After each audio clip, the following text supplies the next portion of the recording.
Hello বন্ধুরা, আজকে আমি আপনাদেরকে দেখাবো কিভাবে আপনারা আপনার জিও পেমেন্ট ব্যাংক অ্যাকাউন্টের স্টেটমেন্ট বের করবেন।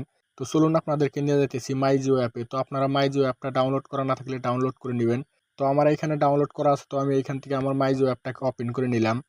ওপেন করে নেওয়ার পর আপনার সামনে এরকম করে পেজ চলে আসবে। এখানে দেখেন বহুতগুলো অপশন দেওয়া আছে। তো এখানে দেখেন ব্যাংক বলে একটা অপশন দেওয়া আছে। তো আপনারা কি করুন, ব্যাংকের যে অপশনটা দেওয়া আছে এই অপশনে ক্লিক করে দিবেন। এখানে ক্লিক করে দেওয়ার পর আপনার এখানে এন্টার ইওর 4 ডিজিট পিন, তো এখানে আপনাকে পিন দিতে বলছে, তো এখানে আপনারা পিনটা দিয়ে দিবেন। তো আমি এখানে দিয়ে দিলাম।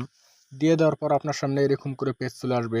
পেজ চলে আসার পর আপনারা কি করবেন, এখানে দেখেন নিচে 3-4টা অপশন দেওয়া আছে। এখানে দেখেন পাসবুক বলে একটা অপশন দেওয়া আছে। তো আপনারা কি করবেন, পাসবুক যেটা অপশন দেওয়া আছে এই অপশনে ক্লিক করে দিবেন।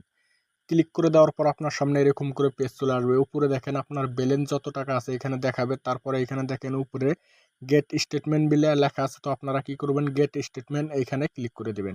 এখানে ক্লিক করে দেওয়ার পর আপনার সামনে এরকম করে পেজ চলে আসবে। এখানে দেখেন লাস্ট মান্থ, তারপরে লাস্ট 2 মান্থ, তারপরে লাস্ট 6 মান্থ। তো এরকম করে আপনারা চাইলে, আপনি যদি চান যে 2 মাসেরটা দেখবেন, তো আপনারা এখান থেকে 2 মাসের দেখতে পারবেন। তো আমি এখান থেকে 2 মাসেরটা সিলেক্ট করে নিলাম। সিলেক্ট করে নেওয়ার পর আপনারা কি করবেন, এখানে দেখেন প্রোসেট লেখা আছে, আপনারা প্রোসেটে ক্লিক করে দেবেন। প্রোসেটে ক্লিক করে দেওয়ার পর উপরে দেখেন লেখা আছে দা অ্যাকাউন্ট স্টেটমেন্ট, মানে আপনার যে মেল আপনি আপনার অ্যাকাউন্ট খোলার সময় অ্যাড করছিলেন আপনার অ্যাকাউন্টের সাথে, ওই মেলে আপনার স্টেটমেন্টটা পাঠানো হয়েছে। তো আপনারা ওইখান থেকে আপনার স্টেটমেন্টটা দেখতে পারবেন। তারপর আপনারা যদি বলেন যে আপনারা আপনার অ্যাকাউন্ট খোলার সময় কোন ইমেল আইডিটা অ্যাড করেছিলেন ওইটা আপনারা ভুলে গেছেন, তো ওইটাকে দেখার জন্য আপনারা কি করবেন, এখানে প্রোফাইলের অপশন দেওয়া আছে, নিচে দেখেন প্রোফাইলে ক্লিক করে দিবেন। প্রোফাইলে ক্লিক করে দেওয়ার পরে এখানে আপনার অ্যাকাউন্টটা চলে আসবে। আসার পর আপনারা কি করবেন, একদম নিচে চলে যাবেন। নিচে চলে যাওয়ার পরে এখানে দেখেন কমিউনিকেশন ডিটেলস লেখা আছে। তো আপনারা এখানে ক্লিক করে দিবেন। ক্লিক করে দেওয়ার পরে এখানে দেখেন আপনার মেল আইডিটা শো করছে। তো এখান থেকে আপনার মেল আইডিটা দেখে নেবেন। দেখে নিয়ে তারপরে এখন আপনারা চলে যাবেন সরাসরি আপনার জিমেল অ্যাপে। তো আমি আমার জিমেল অ্যাপে গিয়ে আপনাদেরকে দেখাইতেছি। তো এখান থেকে আমি আমার জিমেল অ্যাপটাকে ওপেন করে নিলাম।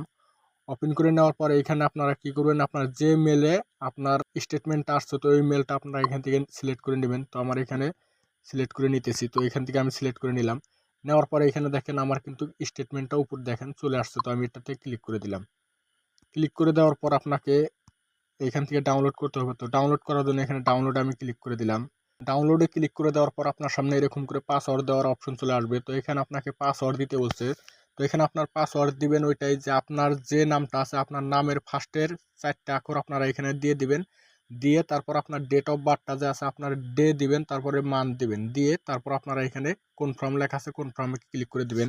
তো আমি এখানে আমার নামের 4টা অক্ষর দিয়ে দিতেছি, MAHA।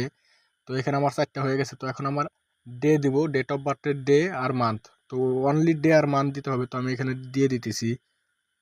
তো এখানে এরকম করে দিয়ে দিলাম। দিয়ে দেওয়ার পরে এখানে আমি কনফার্ম লেখা আছে, কনফার্মে ক্লিক করে দিলাম। কনফার্মে ক্লিক করে দেওয়ার সাথে সাথে এখানে দেখেন আমার ব্যাংক স্টেটমেন্ট চলে আসছে। তো এরকম করে কিন্তু আপনারা আপনার ব্যাংক স্টেটমেন্ট দেখতে পারেন। তো আর একটা কথা আপনারা ভালো করে খেয়াল রাখবেন, আপনার পাসওয়ার্ডের ওই জায়গায় আপনার নামের ফার্স্টের 4টা অক্ষর আপনার বড় হাতের দিতে হবে। তারপরে আপনার ডেট অফ বার্থের আপনার দিন দিতে হবে, তারপরে আপনার মাসটা দিতে হবে, আপনার ইয়ারটা দিতে হবে না। তো এইগুলা দিলেই আপনার পাসওয়ার্ড হয়ে যাবে। তো এইভাবে কিন্তু আপনারা আপনার পাসওয়ার্ড দিয়ে তারপর আপনারা আপনার ব্যাংক স্টেটমেন্ট দেখতে পারেন। তো ভিডিওটি ভালো লাগলে একটি লাইক দিবেন, চ্যানেলটি সাবস্ক্রাইব করে সাথে থাকবেন। ভিডিওটি দেখার জন্য অনেক অনেক ধন্যবাদ।